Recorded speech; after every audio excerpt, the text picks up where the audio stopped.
Hello नमस्कार दोस्तों, ये वीडियो आपके लेखपाल एग्ज़ाम के लिए, लोअर पीसीएस और यूपीपी एग्ज़ाम के लिए ये मोस्ट इंपॉर्टेंट है। यहाँ पे हम लोग एक्टिव रिकॉर्डिंग करेंगे। तो यहाँ पे आपके 3 से 4 सब्जेक्ट यहाँ पे शामिल किए गए हैं। बस ये 4 से 5 मिनट का वीडियो। तो चलिए यहाँ पे देखते हैं। अगर आपको अच्छा लगे देन प्लीज़ कमेंट भी, ठीक है। आगे कंटिन्यू करेंगे इसको। तो यहाँ पे क्या है, हम देखते हैं पहले सहायक संधि, जिसको बोलते हैं सब्सिडायरी अलायंस। इसका मतलब क्या था? सुरक्षा के बदले नियंत्रण, ठीक है। इसको स्टार्ट किसने करा था? लॉर्ड वेलेज़ली ने स्टार्ट करा था। इनका जो कार्यकाल था वो 1978 से 1798 से 1805 के बीच में था। अगर देखें इसकी शर्तें क्या थी, तो इसकी शर्तें ये थी कि जो है जो ब्रिटिश सेना रियासत में रहेगी, खर्च जो है राजा का रहेगा। दरबार में एक ब्रिटिश रेजिडेंट की तैनाती रहेगी। दरबार में ब्रिटिश रेजिडेंट की तैनाती रहेगी। ये तो हो गया। बिना अनुमति किसी यूरोपियन को नौकरी नहीं दी जाएगी, ठीक है। ये इनका जो है वो रहता है। नेक्स्ट यहाँ पे क्या था कि जो है आंतरिक और बाहरी सुरक्षा की जो है यहाँ पे गारंटी जो है ब्रिटिश जो है लेगी, ठीक है। एंड यहाँ पे अगर देखा जाए तो उसके बाद यहाँ पे सेंसरशिप एक्ट आया था 1799 में। फ्रांसीसी हमले के डर से लाया गया था। प्रेस के लिए लाइसेंस अनिवार्य कर दिया गया था। इन्हीं के कार्यकाल में आया था। सहायक संधि का अगर क्रम देखें तो क्रम में सबसे पहले जो है किसको करा गया था सहायक संधि में? तो हैदराबाद को, फिर मैसूर को, फिर तंजौर को, उसके बाद यहाँ पे अवध को करा गया था। तो ये कई बार क्रोनोलॉजी पूछा जाता है। तो इसको कैसे हम पहनेंगे कि जो है अवध का मतलब ऐसे याद कर सकते हैं। एचएमटी की घड़ी आती है ना, तो एचएमटी की घड़ी आती है तो कौन पहनता है? जो अवध पहनता है। सबसे पहले अवध का टाइम ख़राब हुआ क्योंकि उसने एचएमटी पहनी थी, ठीक है। तो ऐसे जो है हमको याद रखना है, एचएमटी की घड़ी पहनी थी इसलिए जो है अवध का टाइम ख़राब होता था। ऐसे हमको याद करना है। एचएमटी हैदराबाद, मैसूर, तंजौर और अवध। और यहाँ पे अगर देखें फिर मराठों का समय कब ख़राब हुआ? मराठों का समय ख़राब होता है अवध के बाद, और उसमें सबसे पहले पेशवा, फिर भोसले, फिर यहाँ पे सिंधिया, फिर होलकर का होता है, ठीक है। अगेन यहाँ पे लॉर्ड डलहौजी की बात करें तो इन्होंने दिया था जो है डॉक्ट्रिन ऑफ लैप्स, व्यापकता का सिद्धांत। इनका जो कार्यकाल था ये 1848 से 1856 के बीच में था। 1847 से पहले डलहौजी हाउस में थे, ठीक है। तो यहाँ पे देखते हैं यहाँ पे इसमें क्या था? अगर कोई राजा है उसका कोई पुरुष अधिकारी नहीं है तो राज्य जो है लप से हड़प लिया जाएगा, ठीक है। तो ये इनका जो है लॉर्ड डलहौजी का नियम था। तो व्यापक सिद्धांत का क्रम एक लप्स की कहानी। तो यहाँ पे ऐसे याद कर सकते हैं कि जो है यहाँ पे क्या हुआ कि तो इसको ऐसे याद कर सकते हैं। सबसे पहले इसमें सतारा था, ठीक है। उसके बाद जो है आपका क्या था जो है फिर यहाँ पे आपका आता है सतारा आता है, फिर यहाँ पे जैतपुर आता है, ठीक है। फिर संभलपुर आता है, फिर यहाँ पे नागपुर आता है, फिर जो है यहाँ पे उदयपुर आता है, फिर झांसी आता है।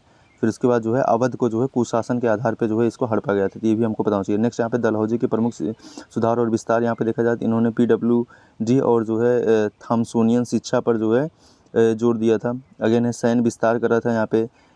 तो यहाँ पे द्वितीय आंग्ल युद्ध जो इसी के बीच हुआ था, जिसमें जो है यहाँ पे चिलियावाला गांव का युद्ध और पंजाब पर कब्जा हुआ था। नेक्स्ट यहाँ पे देखें तो जो है रेलवे का भी इसी के समय हुआ था। और यहाँ पे कम्युनिकेशन का भी जो है यहाँ पे पोस्ट ऑफिस एंड टेलीग्राफ जो है इसी के समय हुआ था। महत्वपूर्ण आयोग देखें तो लेज़र बनाम हंटर। तो यहाँ पे लेज़र अगर मतलब देखें फ्रेज़र आयोग, तो फ्रेज़र आयोग जो है 1902 से 1903 के बीच में बना था। इसका था मतलब ये सिद्धांत क्या था कि मतलब पुलिस सुधार था, ठीक है। सर एंड्रयू फ्रेज़र की अध्यक्षता इसकी सिफारिश पर जो है राज्यों में सीआईडी की स्थापना भी की गई थी। ये भी बताना चाहिए। अगर हंटर आयोग ये 1882 का था। इसमें क्या था? शिक्षा सुधार था। लॉर्ड रिपन के समय विलियम हंटर अध्यक्ष से 1854 के वुड डिस्पैच जो है इसकी समीक्षा करी थी। अगेन प्रथम फैक्ट्री अधिनियम 1881। तो ये जो है इसको भी हमको याद रखना पड़ेगा कि लॉर्ड डफरिन जो है बाल श्रम रोकने का प्रयास किया था, लेकिन 17 से 12 साल के बच्चों से 9 घंटे काम करवाना जो है यहाँ पे डफर मतलब मूर्खतापूर्ण थी। ये भी हमको जो है याद रखना पड़ेगा। यहाँ पे 7 वर्ष के कम बच्चों के लिए बैन था और 7 से 12 वर्ष के लिए प्रतिदिन 9 घंटे काम कर सकते थे। और जो है वयस्क के लिए फुल टाइम वर्क था जो कि 12 साल से ऊपर थे। और शिक्षा और चिकित्सा में देखा जाए तो यहाँ पे पूसा कृषि विश्वविद्यालय जो है ये लॉर्ड बिहार में स्थापित करा गया था। 1964 के भीषण भूकंप के कारण जो है 1936 में इसको दिल्ली में शिफ्ट कर दिया गया था। ये भी हम लोगों को पता होना चाहिए, ठीक है। नेक्स्ट यहाँ पे देखा जाए तो कुछ यहाँ पे अगर इंजीनियरिंग देखा जाए सबसे पहले यहाँ पे रुड़की में बना था, फिर पुणे में बना था, फिर प्रथम पहला मेडिकल कॉलेज की स्थापना जो है 1835 में विलियम बिल्डिंग्स, और बम्बई और मद्रास के कॉलेज की स्थापना जो 1851 से पहले खुले थे। कुछ यहाँ पे देखें तो यहाँ पे आइसोटोप का उपयोग अगर देखा जाए तो सोडियम जो होता है, सोडियम का उपयोग जो है ब्लड सर्कुलेशन के लिए चेक करने के लिए करा जाता है। आयोडीन जो होता है ये मतलब कि थायराइड ग्रंथ से रिलेटेड है। कोबाल्ट जो है कैंसर का इलाज में करा जाता है। फास्फोरस जो है हड्डियों का इलाज में करा जाता है। ये बताना चाहिए। अगेन देखें यहाँ पे राष्ट्र व्यवस्था देखें, अंतर राज्य परिषद इंटर स्टेट काउंसिल से रिलेटेड देखें तो अनुच्छेद 263 जो है ये एक कॉन्स्टिट्यूशनल बॉडी की स्थापना करता है, इंटर स्टेट काउंसिल। इसकी स्थापना पहली बार 1990 में किया गया था सरकारी आयोग की सिफारिश पे।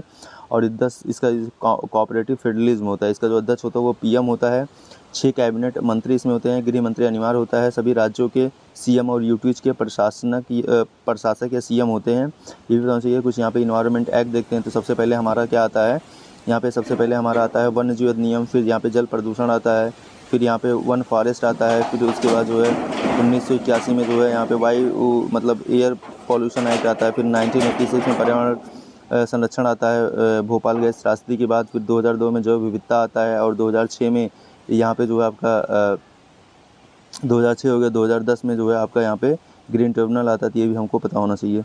नेक्स्ट यहाँ पे देखते हैं कुछ वायु प्रदूषक होते हैं, जैसे प्राइमरी होते हैं और सेकेंडरी होते हैं। प्राइमरी में आपका डीडीटी आता है, प्लास्टिक आता है, CO आता है, CO2 आता है, नाइट्रिक ऑक्साइड आता है, मीथेन आता है, लेड और अमोनिया आता है। जबकि यहाँ पे द्वितीयक में आपका क्या आता है, पैन आता है, ओजोन आता है, स्मॉग आता है, H2SO4 आता है, नाइट्रिक एसिड आता है। ये चीज़ याद रखना कि यहाँ पे नाइट्रिक ऑक्साइड जो है प्राइमरी है, जबकि नाइट्रिक एसिड जो है सेकेंडरी है। यहाँ पे ये याद रखना। तो ये जो है पूरा का पूरा आज का सारांश है, तो इसको याद रखना। Thank you.